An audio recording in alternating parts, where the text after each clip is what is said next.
You're listening to this episode on Spotify, Apple Podcasts, or YouTube. Hit that subscribe button and leave us a comment. It would greatly benefit the show. Oh, that was a good one. That was real good. Hard. Welcome to Movie Bakers with the Farx brothers. I'm Kyle. I'm Kirk. I'm George. And we're going to do a Minnesota segment. You're seeing this out of order with the other things. You know how the show works. I'll let you introduce the guest. Oh, we're joined by Matt Osterman, writer, director, and entrepreneur. Matt, you're very, you said overexposed because, as I rip this. Yeah, go on. You want to take that again? No, Matt, you're very overexposed. What? I can't. As you're putting out all this Minnesota Film Alliance content out, like, are they contracting you to do this, or you're just like, no, we need to make this work, and you're kind of like one of the best advocates for us? Yeah. So I'm just a member. I heard last year what they were going for, and I said, yeah, this is it.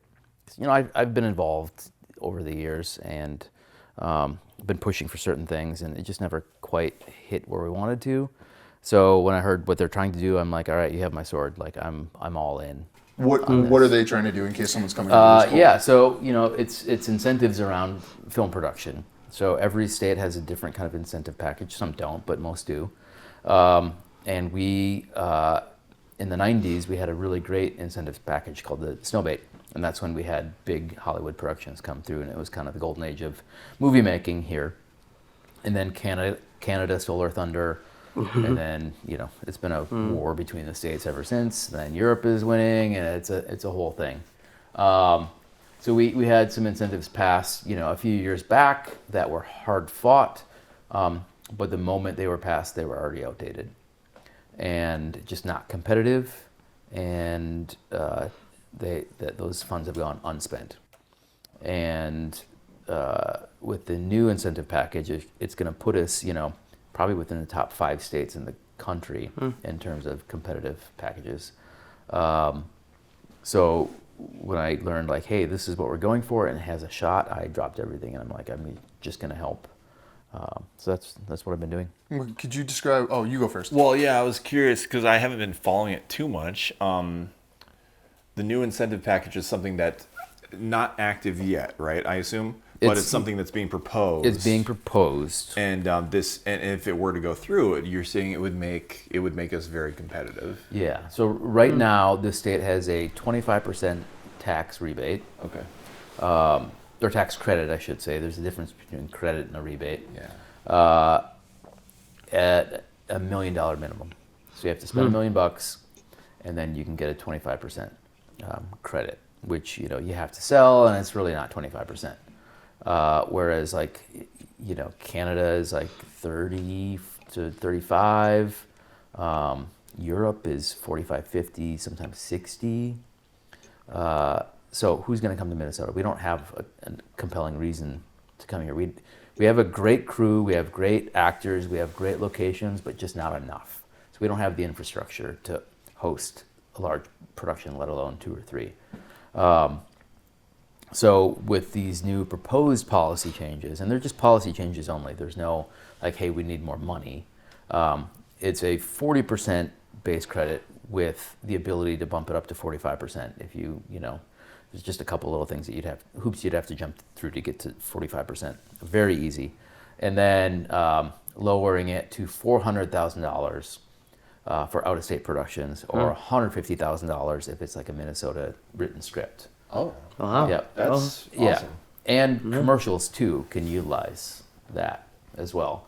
So in years past, I was kind of like the anti-commercial, like we shouldn't allow, you know, the corporate, you know, folks to steal the money. Right now, I don't care because nobody's working. Yeah. I think everybody needs to work, and that's how we keep the tool sharp. That's how we just get better as a community. And I do commercial stuff too, so it's like I get it. But I think now's our chance to strike. And, you know, it's currently with some legislatures, and all signs point to it being positive, and we have a real shot to make it happen.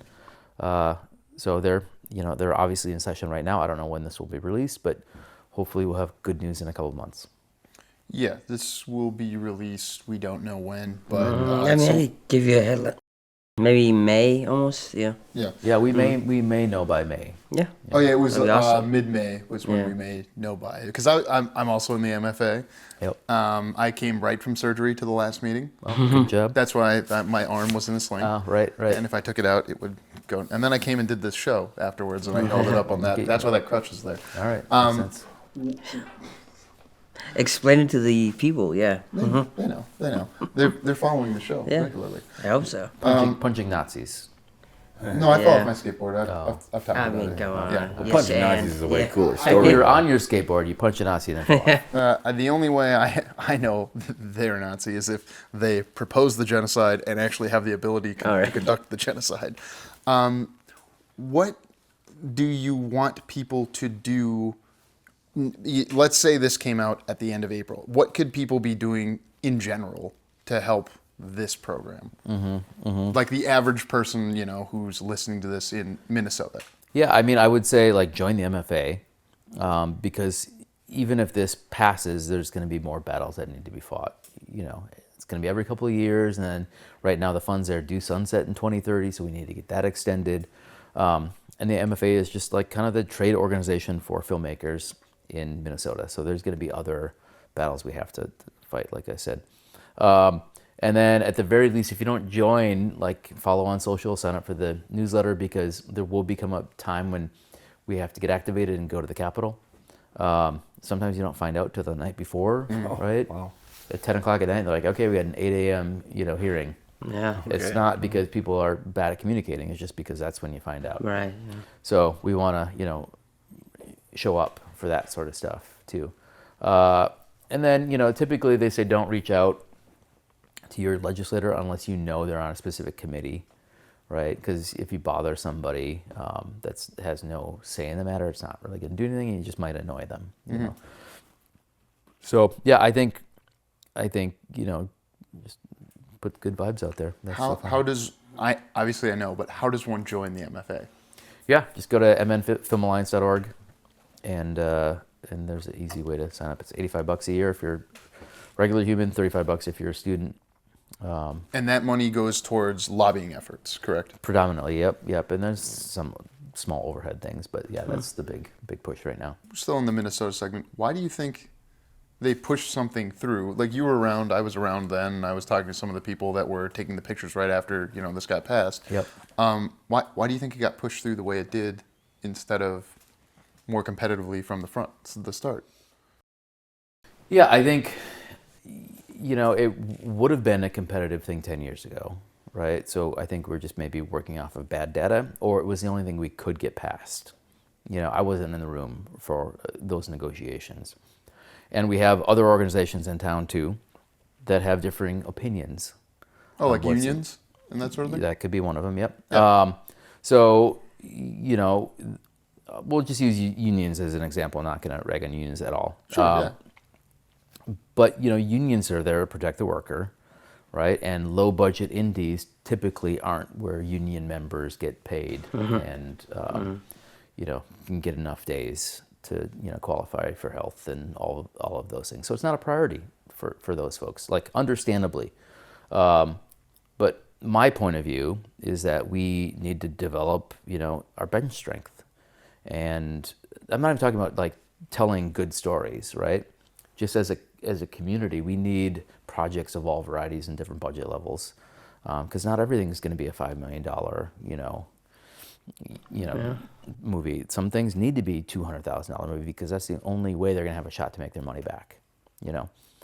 So we just need to. I think we need just a bigger table, and you make enough of those small things, some are going to pop, right?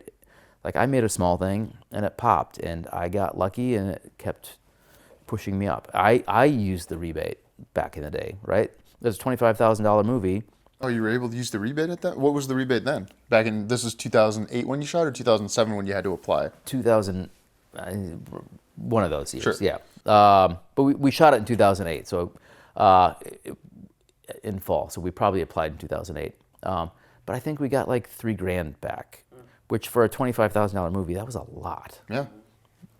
So it really helped with post and some of our marketing and all of that, and it made a material difference. So, I'm sure there are examples where, we could draw a straight line from getting those incentives to like that movie being able to take the next step, right? Sure, and the way I have heard it argued for like, Minnesota's a big and diverse state. We have a lot of farmland, and we have a lot of, just put it bluntly, Trump country around us, which I don't hate those folks, and I think they contribute to they pay their taxes just like we do. Certainly. And I'm not on a side, just to be clear, but trying to explain like, hey, why would someone go to MCTC and pay for 2 years of school to then get into a trade that doesn't exist here? Like you've got a gaffer, if he can only get a couple of indie projects and then commercial work where he can in between, and there's less of it. Yep. Basically, we got to build up a bunch of blue collar people, yep, is how I've heard it argued. Yep. And that we're not going to do that without people even getting the blue collar experience, right, to get up to that. Right. If there aren't projects, right? Like if you're a plumber or an electrician or a framer and no one's building houses, what are you going to do, right? Like just go, work on your garage, right? You need the projects to justify developing that talent. And this is actually where we can get something we may not cover in other sections tonight. You're an entrepreneur yourself. You've built businesses. You've built an ISP company. You've run a marketing company, and you're now working on a home improvement company that's like got climate focused company. Yeah. Climate focused. Oh, it's a climate focused company. It's not specifically for homes, even though it's about insulation. And yeah, it's a whole thing, but yeah. So I guess, given that level of credibility, if you're someone who's kind of like, we're not giving Hollywood people money, screw that. Speak from that, like, try and make an argument to those folks. This is a bait show, what is this going to do based on your experience, and what should be our expectations by 2030 maybe?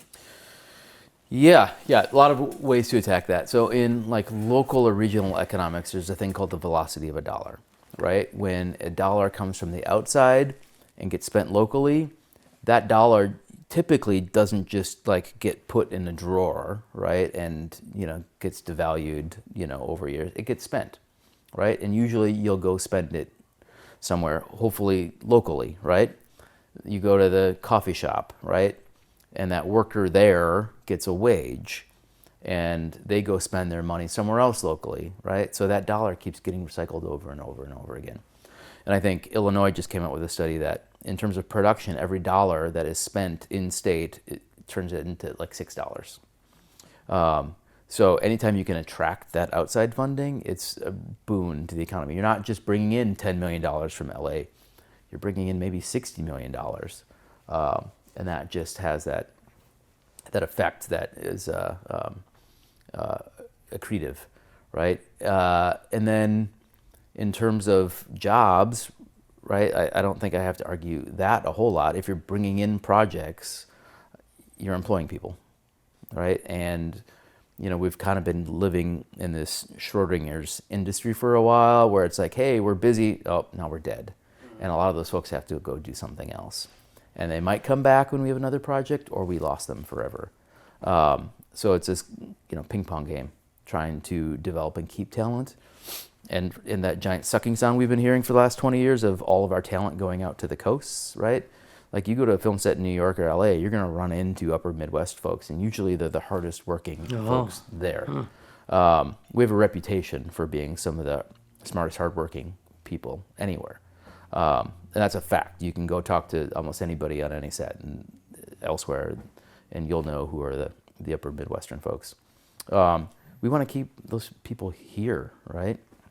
And then we want to tell our stories, right? I think there's a culture thing that gets lost if you outsource all of your storytelling to people that aren't from here.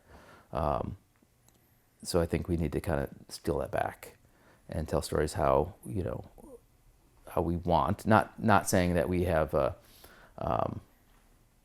that we're better at it per se, but we have our own perspective and we have our own way of viewing the world.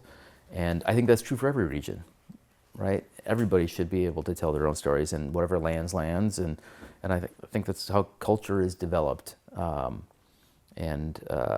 Yeah, I don't know. I'm rambling now, but Well, the idea of a federalized system is that each state is competing to make all of us as a United States better, and I like that. So the argument to me as a fiscal conservative who just figured out my taxes and figured out how much more I have to pay, Tim as well as Donnie, and You gotta pay me. Yeah. You gotta pay me. that was a great Timmy It's Walls. pretty good. Yeah. So let's say I'm a fiscally conservative Minnesotan living in northern Minnesota. I will be bringing outside money into Minnesota, theoretically, because outside people are going to want to spend here because we're in the top 10. We are working to be in the top 10% of states that have an incentive program, realizing we're still going to be competing as a country with Europe. Well, Europe as a place, and Canada and the rest of the world, seemingly. And maybe it will. I mean, they're talking about federal film credits right now too. Yeah, and right? both sides are talking about it. Right, because they know, like, why are we sending everybody to the UK to make stuff right now? Like, yeah, we can rewind that a little bit. I was going to say, like, UK deserves to work too, but like when you're talking about like policy, right? We have to be a little bit protectionist. Think global, act local. We're saying, hey, yeah, we want them to thrive as well, but when you talk about toxic humility, I think it can develop into toxic empathy, where you're not taking care of yourself. You have to put your mask on first, so that you can help others. I will co-sign. Don't be toxically humble. Matt Osterman. So that proposal, like, I think, was it 150,000? Like, would be like, I feel like that's the best of both worlds, because like. Yeah, of course you want for the overall economy. Like, it's great if Disney's going to come and do Mighty Ducks 5 and 6, right? But like, you still want to be able to those lower, like the type of thing that we're going to be doing theoretically to be able to take advantage and do homegrown stuff, because there's stuff that comes from out of town, and like. Yeah, great. The actors here can get like bit parts in like the crowd scene and Jingle All the Way. Right. Or you know what I mean? Like, but like, and they're flying in all of the keys and the department heads. That's the thing. They're flying in so many people. Like, the only jobs left are PAs. Yeah, exactly. So it's like, that's why I have been. You've heard me rant about it. Like, well, I don't give a shit about the fucking, because like. Because if it's never going to apply to you. If it's only movies, I mean, like they're not gonna hire their editor here. They're not gonna hire. I'm not trying to be a DP on feature films anyway, but like, for actors, like it's the same thing. You're gonna be in the crowd when Arnold Schwarzenegger is like trying to give me the toy. Right. I want the toy. Like, you have voices. That's good. I mean, like. If you look at it, if you're trying to break into camera, right? You're not going to get hired as a second on a Hollywood movie. You might get hired as a second on like a low budget $200,000 movie, right? And let's say you're good at it, you're going to move up to a first, and you're going to do that for a while. Then you're like, okay, I want a DP. Then you're going to do that for a while, right? The only way to do that is on the lower budget stuff. Right. Well, and then like if you have an incentive that allows for those types of homegrown projects to like actual exports, like when a big production comes to town, like it's not they're just coming here to like, because for the incentive, or because it's about hockey and it's snowy here, they're gonna film here. But like a homegrown project where it was written here and it's made by people who are from here, and like, but you're making it for 200,000 or 100, is it 150 that the proposal is? Like, I want to see more stuff like that get made, and anything that can help that get more of those get made, because I think our industry, well, we don't. Would you agree? We don't really currently have an industry here for narrative film. We have an industry for like maybe commercial and corporate. But like, I mean, I just like second most advertising jobs per capita after New York. But for narrative, like, you want to like give broaden the opportunities to make stuff that you can like export to the mainstream market, and it's not everything's gonna hit, because I have my opinions on like. Not everyone here is making stuff that, like, even if they had all the money in the world, they're not making stuff that is. But why is that? why are they not making this stuff? Because they're not getting a challenge from the outside and having to compete not just nationally but globally, because they're not making the stuff that gets out of here. We're in a bubble, right? Yeah. So Yeah. you need to learn from folks that know what they're doing, right? Yeah. I mean, I guess where I was going with that was like sometimes the sensibilities here are more about like we're just, and I don't know if it's budget or if this is just really what they want to make, but it's like, people sitting around talking about like the meaning of life. Yeah. No one's gonna want to watch that. No, I mean we good enough is kind of the MO for a lot of folks. Yeah. You know. And it's like I don't know if that's just really what they want to make or if they're just making that because that's all they can make. But anything that makes it easier to make a film that you can try to put out in the market, I think is a good thing. I just don't think there's been enough modeling of what it takes, to make an amazing film or what's involved or what you should be thinking about, right? People are just kind of winging it, and it's not their fault. There's just no one there to learn from or to point to. Obviously, like clearly, if they took more initiative, there's tons of way to do it. Like that's how I'm self-taught, right? Back when they had, behind the scenes and special features on DVDs, that was my film school, right? Read every book you could on filmmaking. So there are ways to do it, but I had time and initiative, right?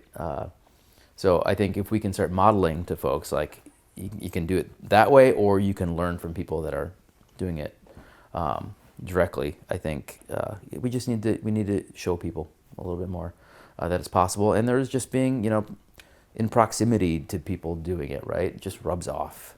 It really does, and it's happened to me before. When you see somebody doing something great, you're like, oh, okay, that's going to push me a little bit harder, because I can see like, okay, they're doing it now. I can attempt to get to that level too. Once someone ran the 4-minute mile, a bunch of people were able to run. It was crazy, right?